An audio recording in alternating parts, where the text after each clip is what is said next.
Assalamualaikum warahmatullahi wabarakatuh. Alhamdulillahirabbil alamin wassalatu wassalamu ala asyrofil mursalin sayyidina wa maulana Muhammadin wa ala alihi washabihi ajmain. Yang kami hormati rekan-rekan pengajar di UPTD SMP 2 Makmur yang telah kami banyak mengucapkan terima kasih atas kesediaannya meluangkan waktu, kemudian memberikan dukungan, motivasi, semangat bagi kami untuk menjalankan program-program. Baiklah, pada kesempatan hari ini kami berdua akan menyampaikan tentang modul 1.4 yaitu budaya positif, dan pada nantinya budaya positif ini akan diterapkan di sekolah kita begitu. Nah, untuk itu pemaparannya yang pertama yaitu Ibu Priscilla Sari Sakti yang akan menyampaikan pertama, kemudian nanti dilanjutkan dengan saya berikutnya untuk presentasinya. Untuk jika nanti ada hal-hal yang perlu kemudian tadi bisa kita diskusikan, kami mengharapkan masukan nanti dari Bapak dan Ibu untuk kelancaran kemudian kedepannya bagi kami berdua. Demikian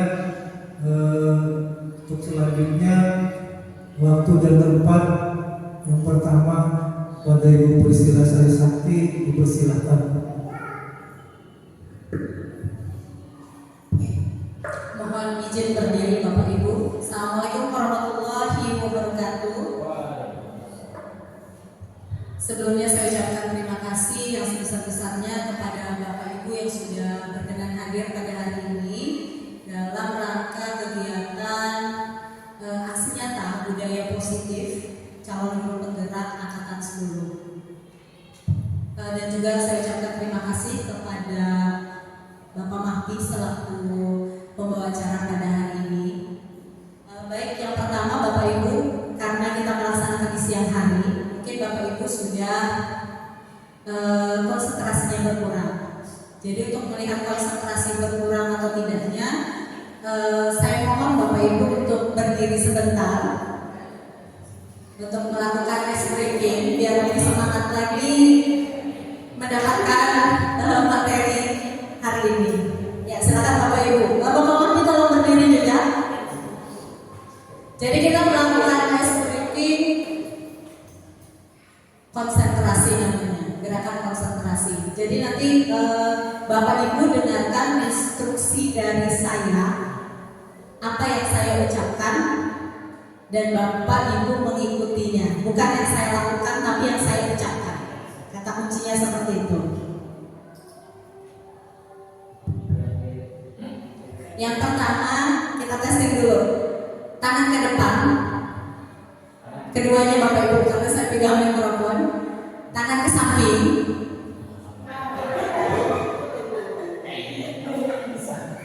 Tangan ke atas. Tangan ke bawah. Ya, sip. Konsentrasi. Kalau kurang konsen berarti moderasi Bapak Ibu. Kalau silakan agak lebih maju, karena nanti kurang kelihatan. Kurang kelihatan. Yang pertama, tangan ke atas. Tangan ke bawah. Tangan ke samping. Tangan ke samping, tangan ke bawah, tangan ke atas. Oh iya, sip. Berarti Bapak Ibu konsentrasinya masih bagus. Tepuk tangan untuk kita semua Bapak Ibu. Silakan duduk kembali.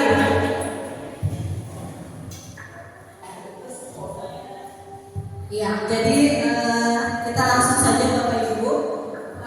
Perkenalan nggak bisa kita Bapak Ibu karena sudah di depan. Jadi pada hari ini diseminasi modul 1.4 di mana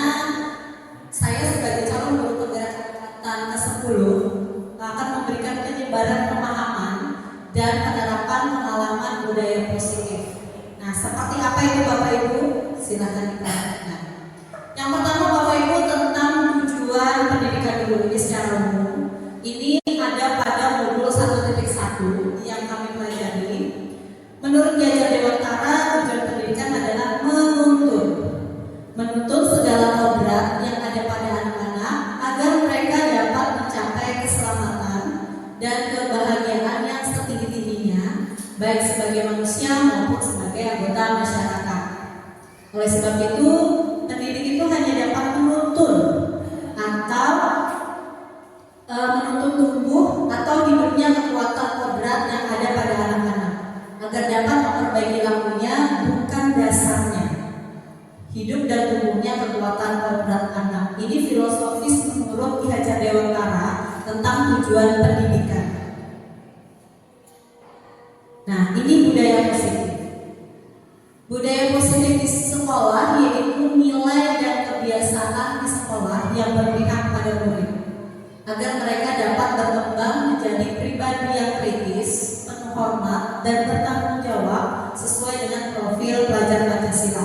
Nah, ini yang sudah kita bahas di pertemuan sebelumnya tentang visi dan misi sekolah kita Bapak Ibu.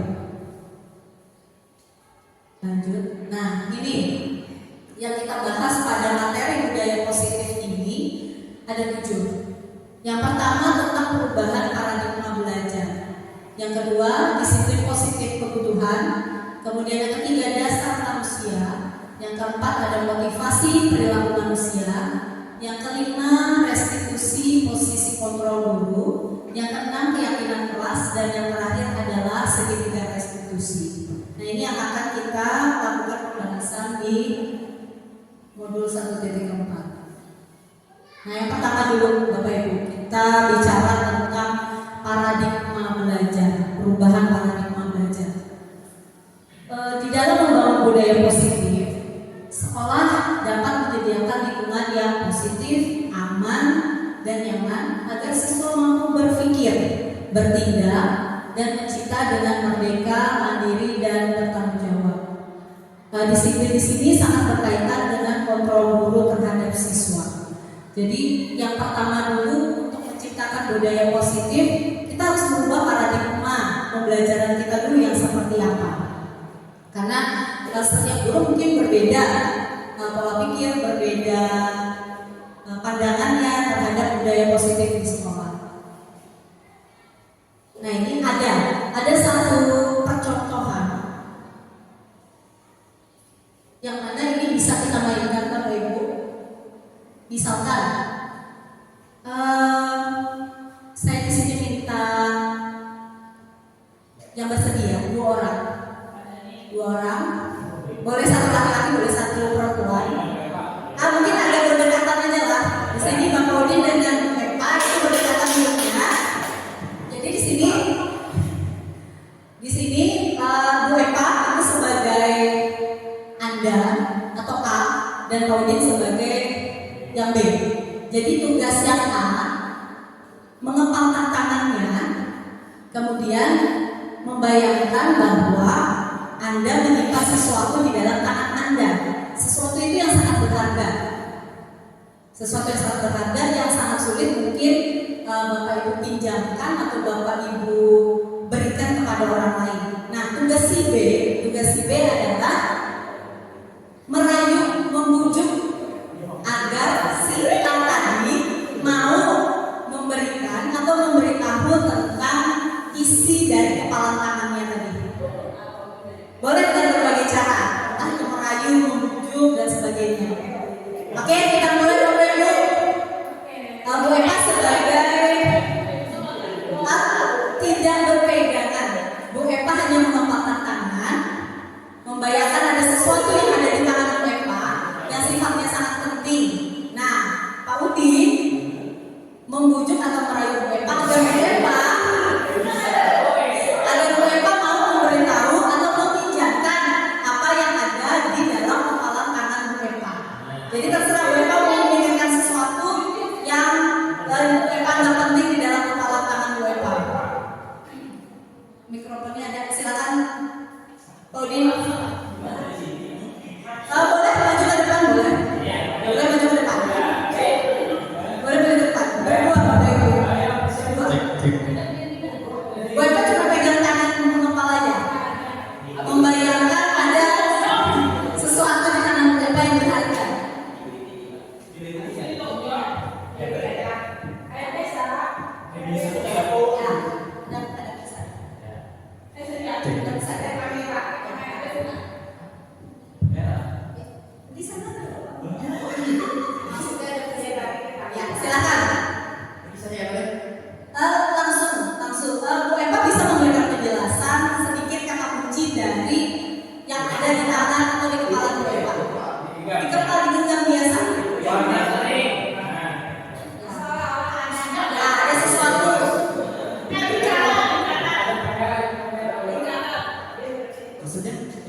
Hanya mahal.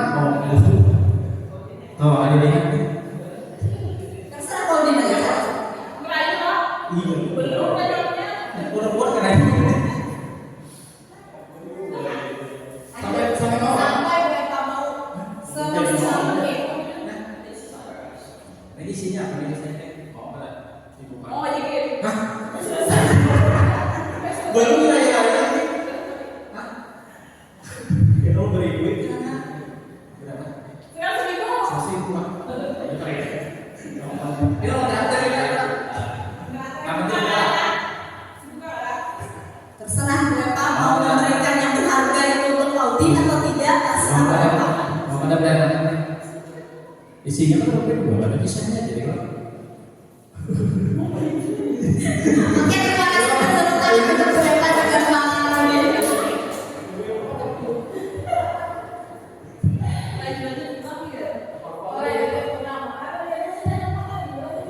Ya, terima kasih kepada Bu Epa dengan Pak Udin. Jadi dari sebuah gambaran permainan seperti itu, kira-kira yang ada di benak Bapak Ibu apa sih pelajaran yang bisa kita ambil dari permainan tersebut?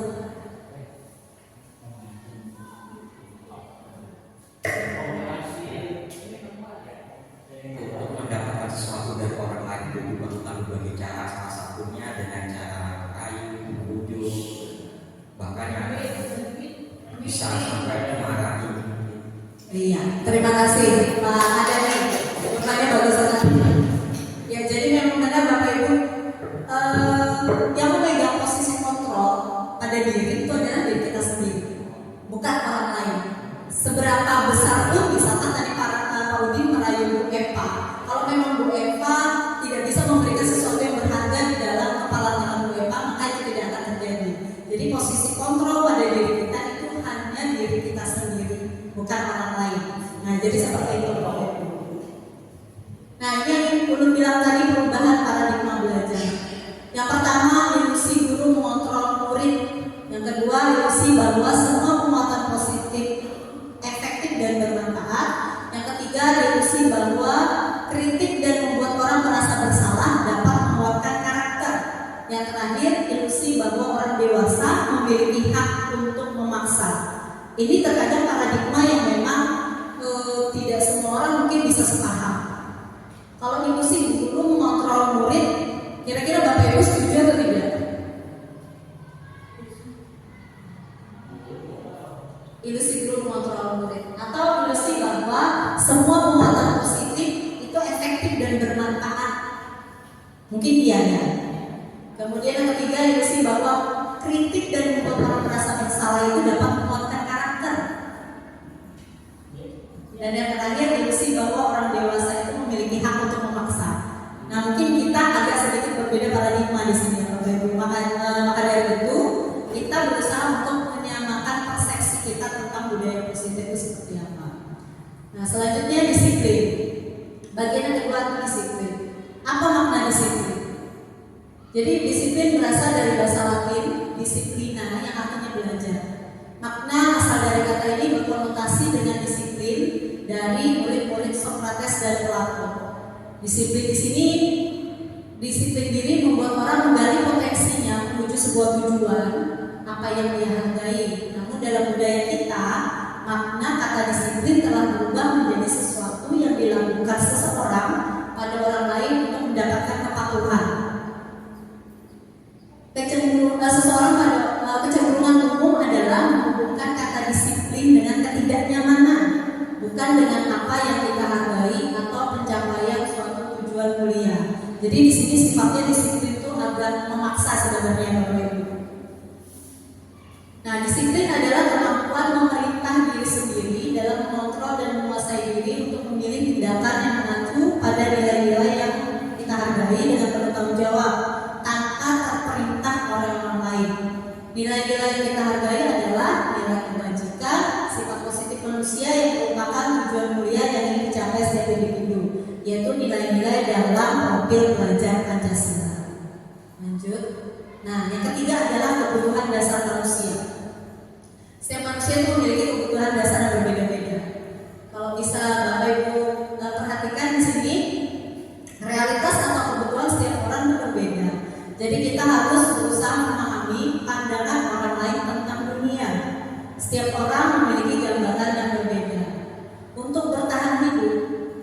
setiap orang memiliki kebutuhan yang berbeda. Yang pertama bisa dari cinta kasih yang diterima, kemudian ada penguasaan, ada kesenangan, ada kebebasan. Nah itu berbeda-beda. Contoh dari kasus. Ibu Ria, guru kelas 6 SD Permai, sedang bingung menghadapi ulas salah satu murid di kelas bernama Agus. Beberapa anak telah datang dan mengeluhkan Agus yang seringkali meminta bekal pada makan siang mereka dengan paksa.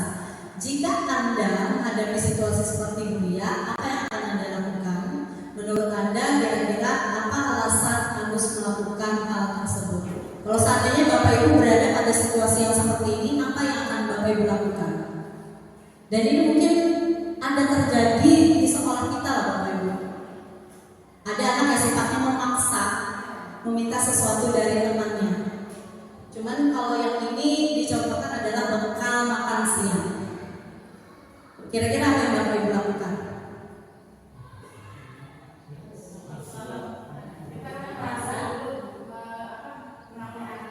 Ya, Bu Maria sebagai guru BK. Apa sih alasannya jadi anak ini meminta dan namanya bukan kemungkinan kan faktor ekonomi ibu ada jadi tidak bisa bawa bekal di sekolah atau anak sendiri keseringan diminta sama temannya kebiasaannya jadi ada dua faktor. Betul sekali yang dikatakan oleh Bu Maria. Kita harus melihat dari sisi yang berbeda dulu. Apakah karena memang itu kebiasaan atau perilaku, atau karena memang kebutuhan ekonomi atau hal-hal lain. Nah, jadi kalau bisa diperhatikan ada beberapa alasan. Agus lapar dan orang tuanya tidak membawakan bekal makan siang. Artinya dia bertahan dengan cara meminta makanan kepada orang lain tadi. Kemudian yang kedua, teman Agus jadi perhatian, dia akan mendapatkan cinta dan perhatian. Kemudian dia merasa hebat karena temannya jadi takut dan menuruti keinginannya. Jadi mungkin ada sifat penguasaan terhadap orang lain. Yang selanjutnya, Agus merasa bosan dengan bekal yang dibawakan oleh orang tuanya karena selalu bekalnya sama. Jadi dia pengen ada yang namanya kebebasan, memilih. Dan yang terakhir, Agus hanya iseng dan menikmati ekspresi wajah temannya kesal. Jadi hanya untuk berupa kesenangan saja. Jadi ada beberapa alasan kenapa mungkin Agus melakukan hal seperti itu. Entah itu karena dia bertahan hidup atau karena memang hanya kesenangan belaka. Nah, selanjutnya ini tentang hukuman dan sanksi atau konsekuensi. Di sini juga ada beberapa kasus. Iva kurang menguasai pelajaran matematika sehingga pada saat pelajaran tersebut berlangsung dia lebih banyak berdiam diri atau menggambar di buku pelajarannya. Pada saat guru matematikanya, Mas Eno menanyakan pertanyaan Iva menjadi gugup dan tidak sengaja menjatuhkan tasnya dari kursi, serta tiba-tiba menjadi gagap pada saat berupaya menjawab. Seluruh kelas pun tertawa melihat perilaku Iva yang bicara tergagap dan terkejut tersebut. Mas Eno pada saat itu membiarkan teman-teman Iva menertawakan Iva yang tergagap dan malu luar biasa, dan malahan meminta Iva untuk maju ke depan dan berdiri di depan kelas sambil menunjuk hidungnya karena tidak bisa menjawab pertanyaan Mas Eno. Kelas makin gaduh dan anak-anak pun tertawa melihat Iva di depan kelas memegang ujung hidungnya. Nah, ada dua pertanyaan. Pertanyaan pertama, apakah Anda setuju dengan tindakan Pak Seno terhadap Iva? Mengapa? Yang kedua, menurut Anda tindakan Pak Seno terhadap Iva adalah sebuah hukuman atau konsekuensi? Alasannya mengapa? Nah, menurut Bapak Ibu bagaimana? Setuju atau tidak dengan perilaku yang dilakukan oleh Pak Seno terhadap siswanya bernama Iva tadi? Bagaimana Pak Din?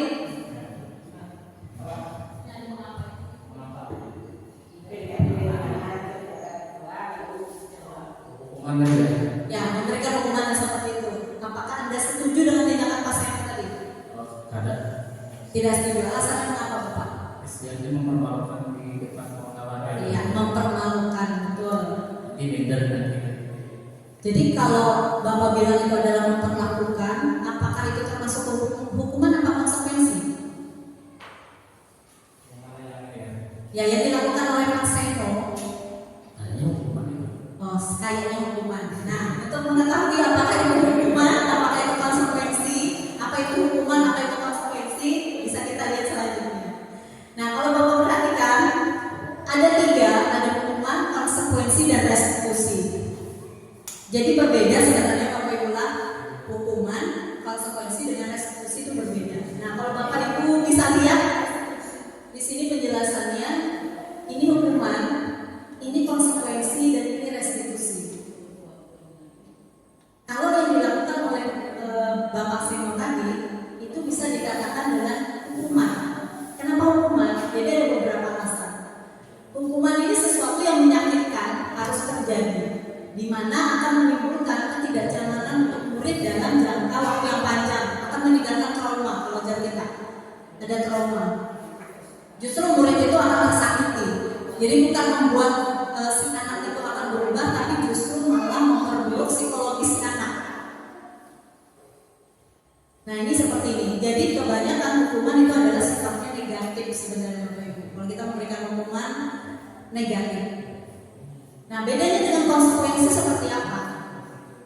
Kalau konsekuensi sama, memang sesuatu yang harus terjadi tapi mungkin tidak sifatnya menyakitkan.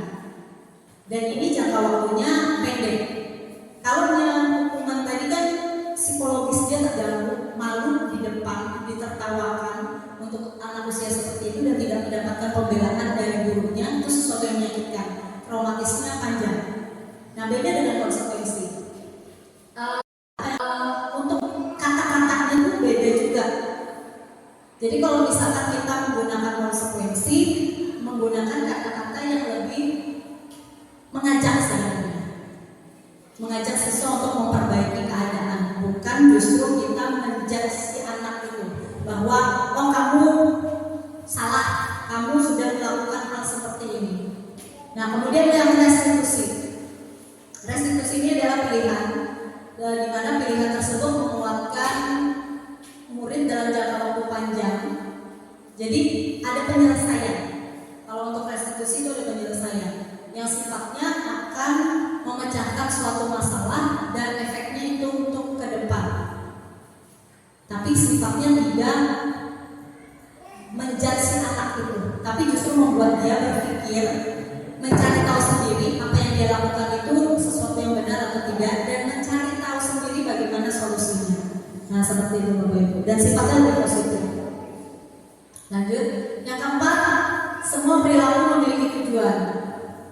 Ada yang namanya teori motivasi perilaku manusia. Yang pertama, kadang kita Bapak Ibu perlu yang namanya motivasi kan. Motivasi itu bisa dari dalam diri, dari luar, ataupun kedua-duanya. Misalkan, kalau motivasi eksternal itu biasanya untuk menghindari ketidaknyamanan atau hukuman. Mungkin nih salah satu contohnya, kenapa Bapak Ibu datang harus tepat waktu? Jadi ada orang yang berpikir bahwa saya menghindari hukuman dari kepala sekolah saya, misalkan seperti itu. Mungkin ada orang yang punya pemikiran seperti itu. Artinya motivasi itu dari luar. Dari luar. Nah, kemudian yang kedua, motivasi internal untuk mendapatkan imbalan dari orang lain atau institusi. Lebih ke yang misalkan Bapak Ibu rajin turun ke sekolah karena memang ingin mendapatkan penghargaan atau imbalan dari kepala sekolah. Ada mungkin yang punya pola pikir yang seperti itu, atau mendapatkan penghargaan dari orang lain. Nah, yang terakhir, tujuan disiplin positif untuk menghargai diri sendiri. Nah, mungkin ini yang masih sulit kita terapkan. Dimana kita datang ke sekolah itu karena memang tujuannya kita menghargai tugas dan kewajiban kita, misalkan bukan karena ada faktor eksternal dari orang lain atau misalkan ada motivasi yang lain. Nah, mari berlatih hukuman atau konsekuensi.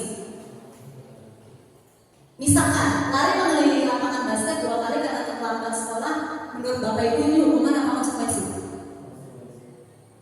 Lari mengelilingi lapangan basket 2 kali karena terlambat hadir sekolah. Hukuman ya, betul. Membersihkan coretan yang dibuatnya di meja tulis, konsekuensi. hari karena tidak menggunakan masker, hukuman. Betul. Menggantikan kertas tugas teman yang telah dicoret-coret, konsekuensi.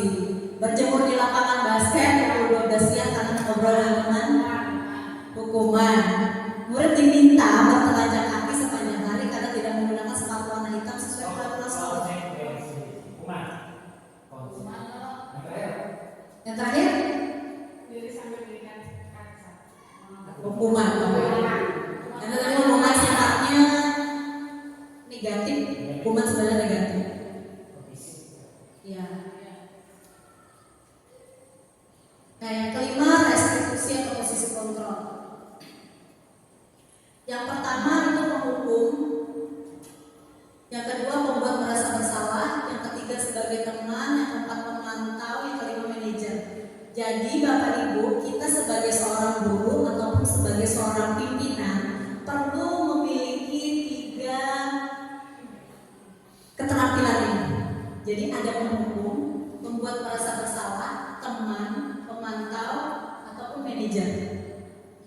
Tergantung dari keadaannya seperti apa. Nah, seperti apa contoh dari menghukum, membuat merasa bersalah, teman, pemantau, dan manajer? Contoh, nih Bapak Ibu. Saya kecewa sekali dengan kamu. Berarti kita sedang berada dalam posisi kontrol, membuat orang merasa bersalah. Kita tidak memaki, tapi kata-katanya menusuk. Berarti kita sedang berada pada posisi membuat orang merasa bersalah. Yang kedua, kamu tidak pernah benar melakukannya. Nah, ini posisi kita berarti sebagai penghukum. Mungkin ini ya Bapak Ibu yang sering kita lakukan ya selama ini. Ya. Yang ketiga, ayolah lakukan demi Bapak Ibu. Berarti kita sedang memposisikan diri kita sebagai teman. Nah, selanjutnya, apakah kamu mau mendapatkan stiker bintang hari ini? Ini posisi kita sebagai pemantau. Jadi ini terkadang terjadi di dalam kelas, di mana kita memperhatikan siswa kita. Mungkin lebih ke guru BK juga bisa lah. Kita memantau, memperhatikan setiap bagaimana perilaku si A dari hari ke hari. Nah, itu ada biasanya berupa catatan. Yang selanjutnya, bagaimana kamu bisa menyelesaikan masalah ini? Ini berarti kita berfungsi posisi kontrolnya sebagai seorang manajer. Dan yang terakhir, kamu selalu yang paling terakhir. Ini juga termasuk pada menghukum. Jadi kebanyakan kata-kata yang kita gunakan sebenarnya Bapak Ibu lebih ke menunjukkan posisi kontrol kita sebagai seorang penghukum.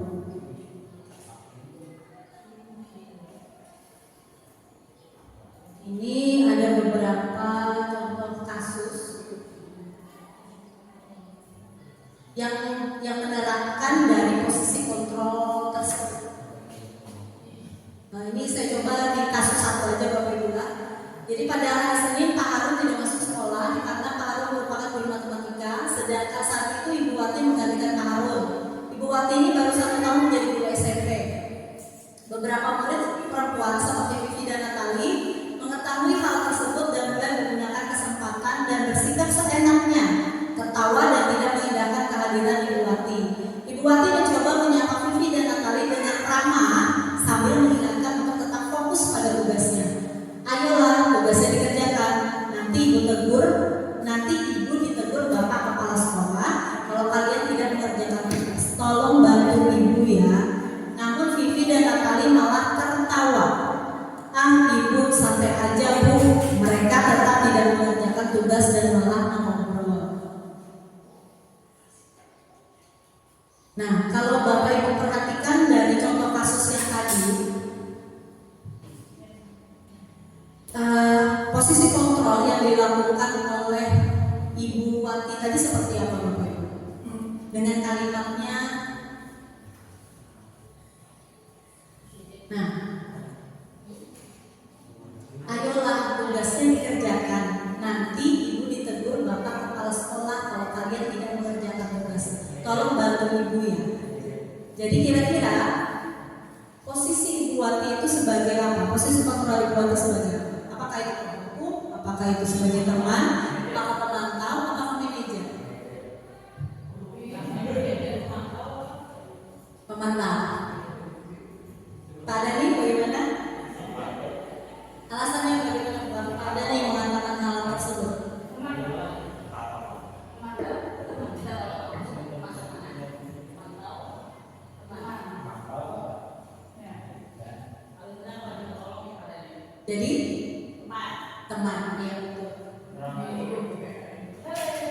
Masih kembali.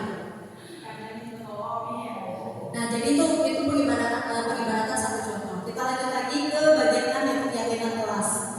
Nah, keyakinan kelas adalah nilai-nilai kebajikan atau prinsip-prinsip universal yang disepakati bersama secara universal, lepas dari perbedaan agama, suku, negara, dan bahasa. Suatu keyakinan akan lebih memotivasi seseorang dari dalam intrinsik. Seseorang akan lebih bersemangat untuk menjalankan keyakinannya daripada hanya sekedar mengikuti peraturan. Jadi salah satu bagian dari budaya positif Bapak Ibu ada yang namanya keyakinan kelas. Dan keyakinan kelas ini merupakan salah satu budaya positif yang menurutku sangat penting untuk dilakukan di kelas ataupun di sekolah. Jadi mungkin di sini Bapak Ibu ada yang pernah sudah melaksanakan keyakinan kelas atau ketetapan kelas atau ya apa sebutannya seperti itu? Sudah. Ya, Bapak Fahmi mungkin bisa menceritakan pengalamannya tentang membuat keyakinan kelas.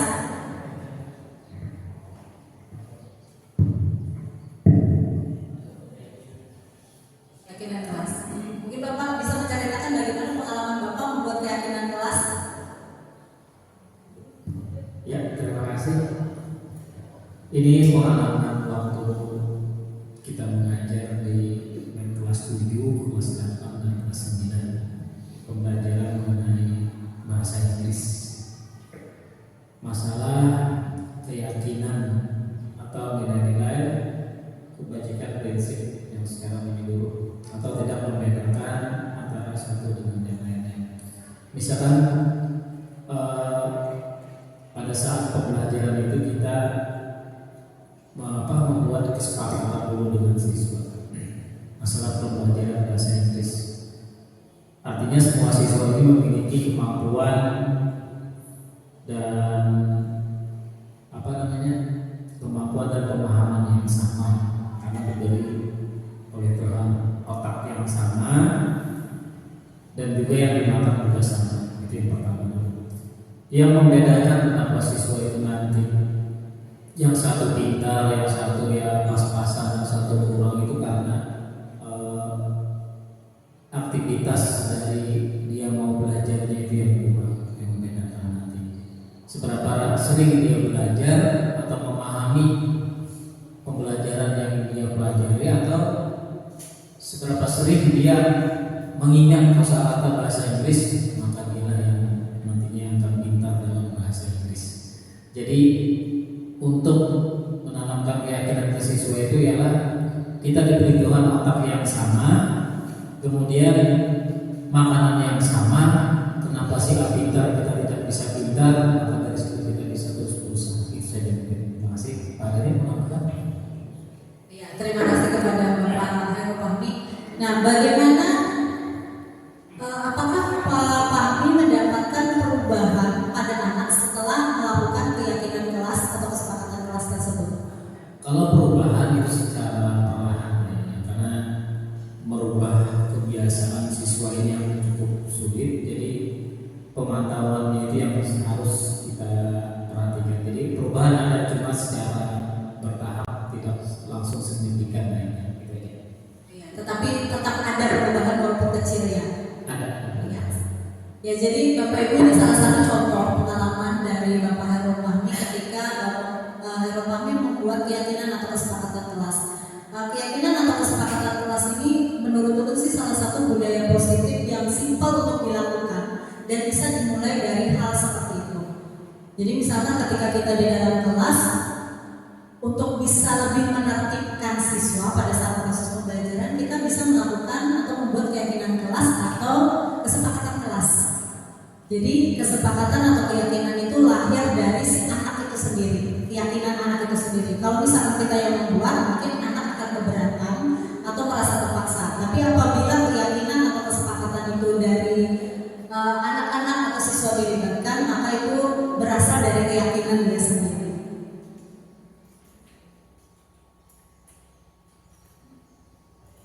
Nah, ini Bapak untuk dokumentasi keyakinan kelas saya sudah membuat tapi masih di handphone. Kebetulan tadi saya membuat tapi belum sempat dimasukkan ke dalam sini. Nah, yang terakhir Bapak Ibu tentang seni 3 resiko.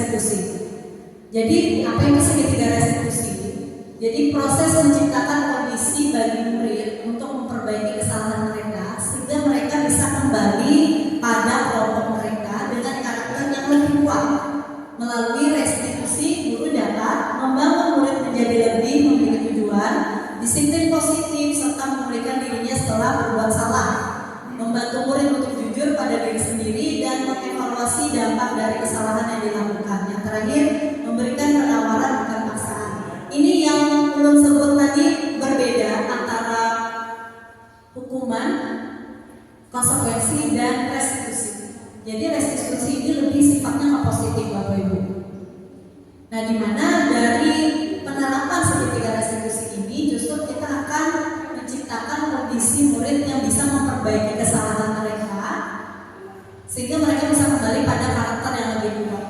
Jadi lebih ke melihat anak itu menganalisis dirinya, perbuatannya atau tindakannya, tapi bukan justru memberikan trauma seperti hukuman. Nah, ini untuk segitiga restitusi. Jadi ada 3 tahapan ketika kita melakukan segitiga restitusi. Yang pertama, menstabilkan identitas dulu. Setelah itu kita validasi tindakan yang salah. Yang terakhir adalah menanyakan keyakinan. Ada beberapa contoh nyata yang memang belum lakukan siswa untuk penerapan segitiga restitusi. Cuman ini memang prosesnya bertahap, Bapak Ibu, karena tergantung dari bagaimana karakter si siswa itu sendiri. Kadang pemberian hukuman itu jauh justru lebih efektif dibandingkan kita melakukan segitiga restitusi ini. Jadi lebih melihat karakter si anak juga, tapi perlahan, karena efeknya kalau hukuman itu justru akan memberikan psikologis yang kurang baik anak ke depannya, bukan malah dia menjadi berubah, tapi justru malah mungkin menjadi karena traumatisnya tadi. Tapi kalau segitiga restitusi untuk ke depannya dia akan justru lebih bisa menyadari kesalahannya.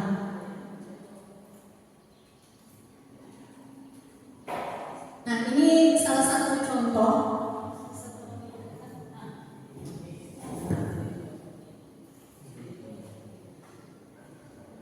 Ini salah satu contoh penerapan segitiga restitusi yang boleh lakukan kepada siswa.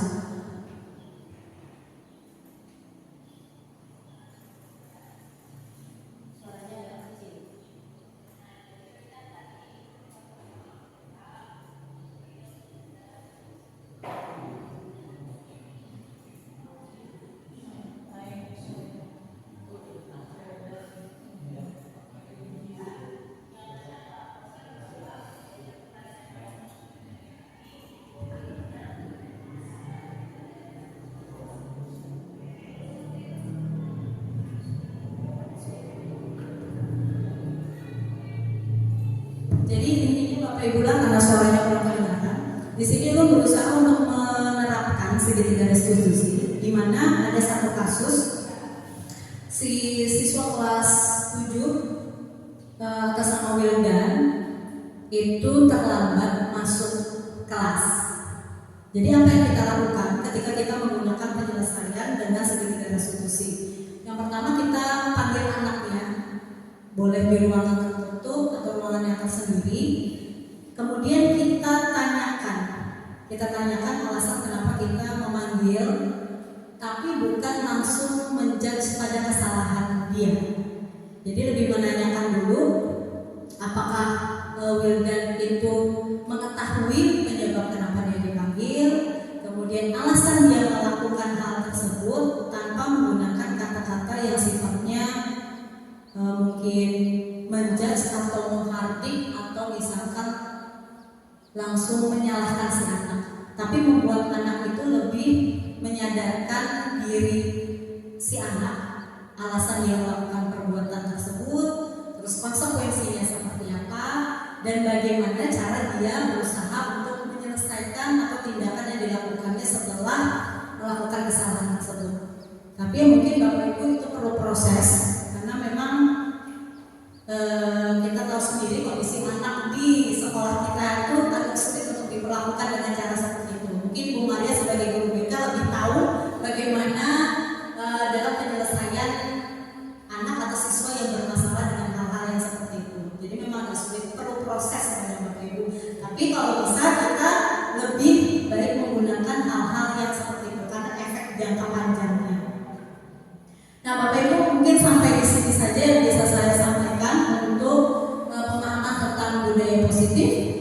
mudah-mudahan apa yang ingin saya sampaikan pada hari ini bisa menambah wawasan, bisa saling berbagi, dan juga semoga bisa diterapkan di dalam proses pembelajaran kita di sekolah. Akhir kata, wabillahi taufiq wal hidayah. Wassalamualaikum warahmatullahi wabarakatuh.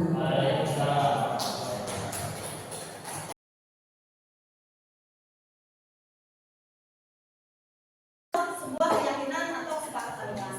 Tapi kalau bisa gunakanlah kata-kata yang positif.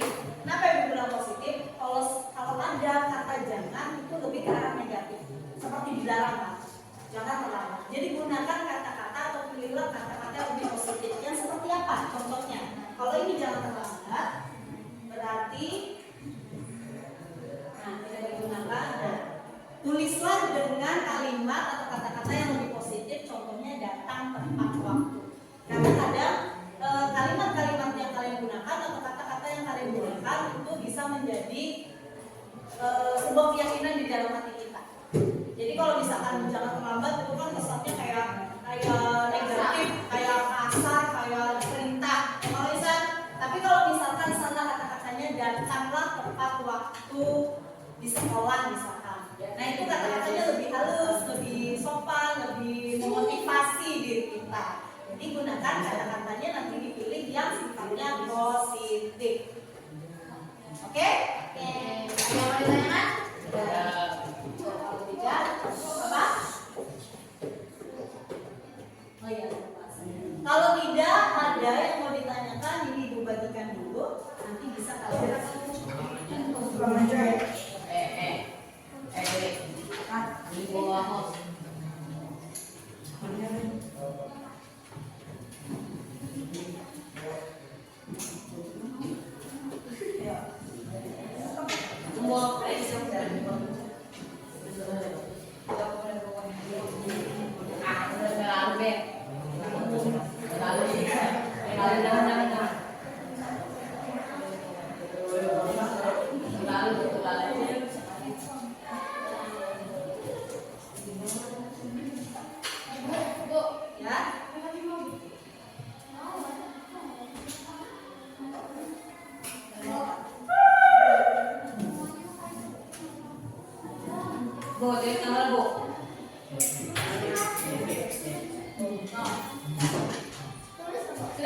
silakan ditulis masing-masing kesepakatan atau keyakinan kelas yang mau kalian inginkan. Nama tidak perlu, masih di dosen tulis saja. Tulis saja. Sudah? Tulis namanya apa? Mas Wadi sudah? Yang lain? Oke, kalau sudah, ibu minta satu persatu dari sebelah belakang maju ditempelkan gantian. Serang mau sampai sebelah sini dulu.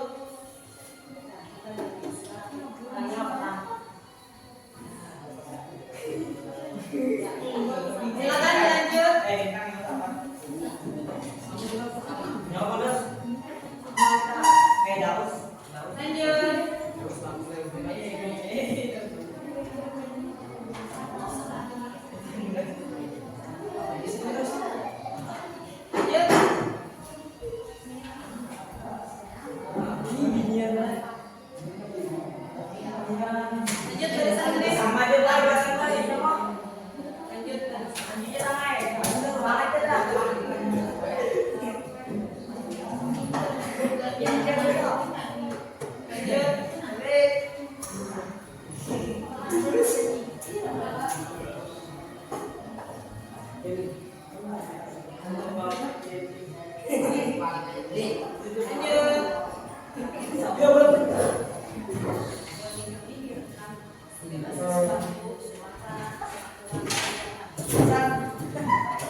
Ya, sudah semua kan?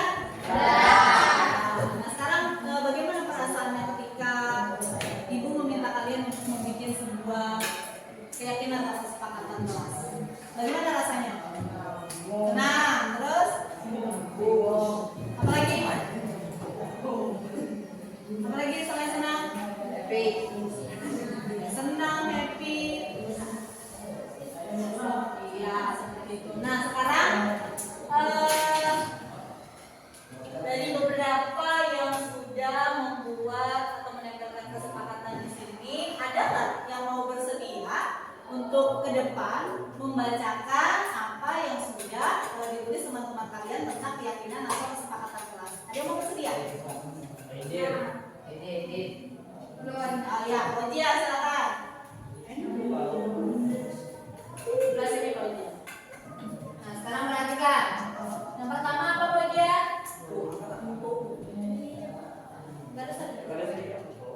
Lepaslah sepatu saat masuk ke dalam kelas. Lepaslah sepatu ketika masuk ke dalam kelas. Oke, lanjut. Melaksanakan piket sesuai jadwal. Laksanakan piket sesuai jadwal. Ya, Jangan ngomong sama teman ketika bapak atau ibunya sedang masuk mengajar kita. ya, lanjut. Masuk kelas jangan di sepatu. Nah, berarti yang mirip dengan yang pertama tadi ya. Terus, Kedatangan ya tepat waktu, datang tepat waktu. Terus, datang tepat ya, waktu. nah, terus, Datang tepat waktu. Nah. Datang tepat waktu. Masuk ke kelas sebelum bapak ibu guru masuk. ya, terus. Berpakaian rapi dan bersih. Nah, berpakaian rapi dan bersih. Dilarang membawa ponsel di sekolah. Larang membawa ponsel di sekolah. Dilarang berisik ketika pembelajaran sudah mulai. Larang berisik. Melakukan piket kelas. Ya, Mendengarkan bapak atau ibu guru yang sedang menjelaskan pembelajaran dan harus fokus ketika ibu guru menjelaskan. lanjut. Mendengarkan guru ketika menjelaskan pelajaran. Datanglah tepat waktu ke sekolah. Berpakaian dengan baik dan disiplin. Menyapulah sesuai jadwal piket. Mendengarkan guru saat menjelaskan pelajaran. Datanglah tepat waktu ke sekolah. Tepuk tangan, beri tepuk tangan. Nah, jadi dari beberapa yang tadi dibacakan oleh teman kalian Fauzia, ada yang sama kan? Ada. Sekarang ibu lihat, lepaslah sepatu. Ini sama, masuk kelas jangan bersepatu. Lepaslah sepatu saat masuk ke dalam kelas. Bagus yang mana? Itu sama. Bagus yang pertama. Lepaslah sepatu saat masuk ke dalam kelas ya kan? Ini ibu pindahkan ke sini. Kemudian melaksanakan piket sesuai jadwal. Setuju? Kemudian ini jangan ngomong sama teman ketika bapak atau ibunya sudah masuk mengajar. Kemudian ada dilarang berisik ketika pembelajaran sudah dimulai. Atau mendengarkan guru ketika menjelaskan pelajaran. Bagus yang mana? Begitu. Memang tiga. Mendengarkan guru ketika menjelaskan pelajaran. Dilarang berisik. Kan kalau kata-kata seperti itu kayaknya sifatnya negatif. Nah, ini beda sih. Ini melaksanakan piket sesuai jadwal. Ini datang tepat waktu. Datang tepat waktu ini ada beberapa. Ini setuju? Setuju.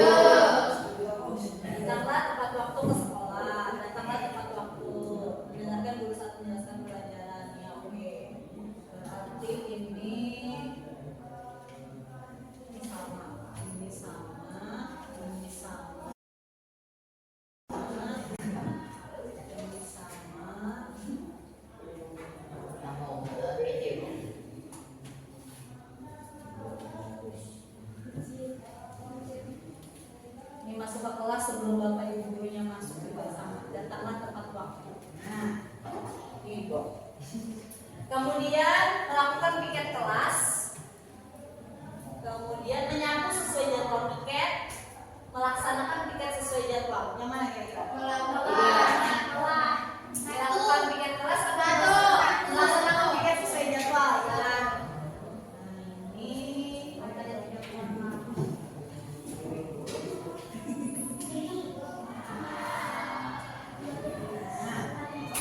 Kemudian berpakaian rapi dan bersih, berpakaian dengan baik dan disiplin. Yang mana?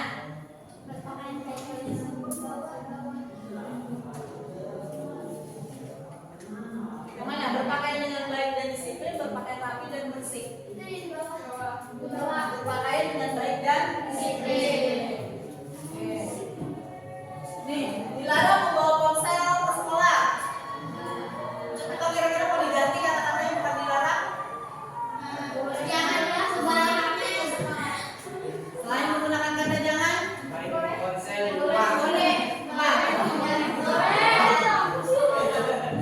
apa kalimatnya yang lebih bagus lagi? Boleh,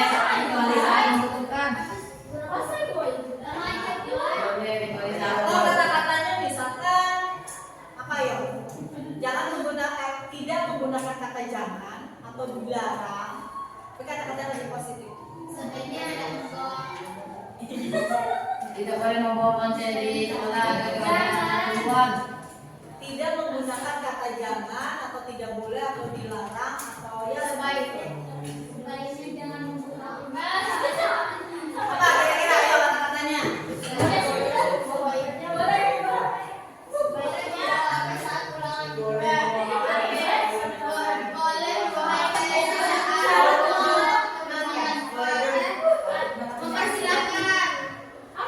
Menggunakan Boleh menggunakan HP di saat bawa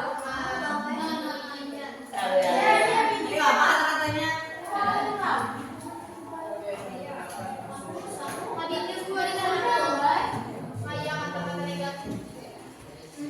Kalau misalkan mohon jangan membawa HP ke sekolah. jangan membawa Mohon jangan membawa HP ke sekolah. apa yang lain setuju? Kalau ada apa kata-katanya?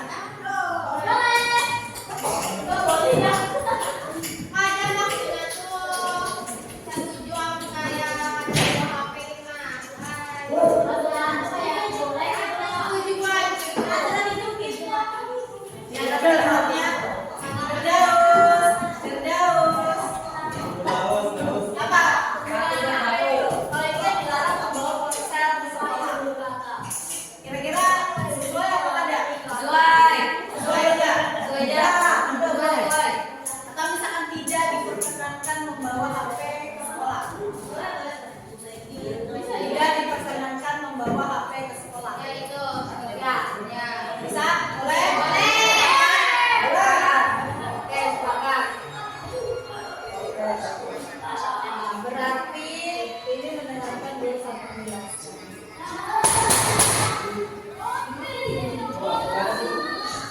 Sudah, jadi ini hasil dari kesepakatan atau kewajiban kelas kalian. Jadi yang pertama melaksanakan piket sesuai jadwal. Setuju?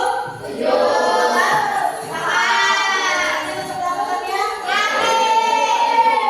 Yang kedua, mendengarkan guru ketika menjelaskan pelajaran. Oke? Mendengarkan guru ketika menjelaskan pelajaran. Sepakat? Sepakat. Kemudian datanglah tepat waktu ke sekolah. Berpakaian dengan baik dan disiplin. Dan terakhir, tidak diperkenankan membawa ponsel ke sekolah. Ya, sepakat?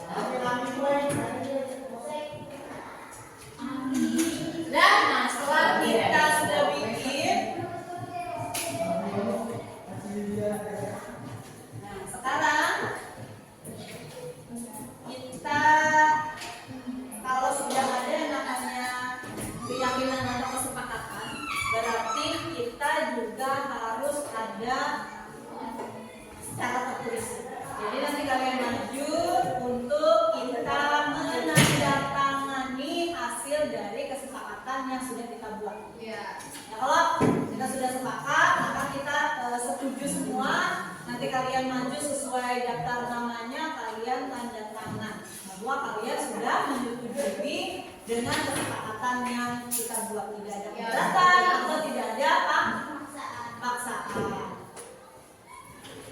Nah sekarang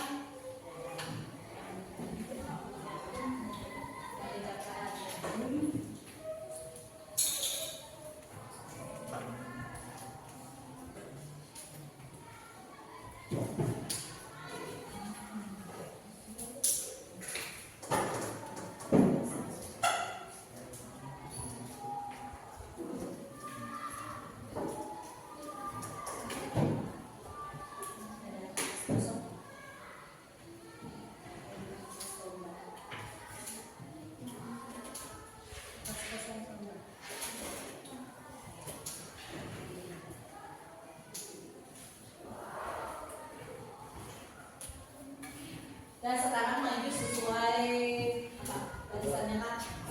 Iya. Sesuai barisannya berarti dari oh iya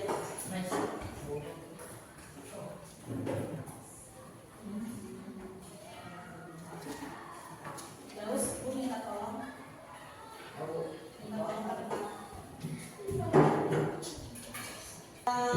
Ibu cukupkan sampai di sini tentang pembuatan kesepakatan atau keyakinan kelas. Jadi mudah-mudahan kesepakatan atau keyakinan kelas itu bisa dijalankan sebaik mungkin ya.